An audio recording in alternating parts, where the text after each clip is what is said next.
name's Darryl Pettigano, Master Mixologist and Spirit Specialist here at Fedway Associates. Today we're here talking about Jim Beam's new product, Jim Beam Orange. We're going to be making a fantastic cocktail with Derby just around the corner.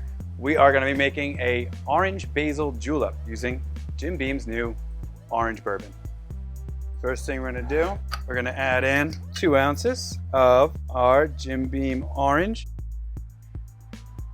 We're then going to add in a ½ ounce of fresh lemon juice and a ½ ounce of honey syrup. We're going to throw in a little bit of basil, add some ice, and then we're going to shake this cocktail to break down that lemon juice and break down that basil and really introduce all those flavors into the whiskey. So here we go.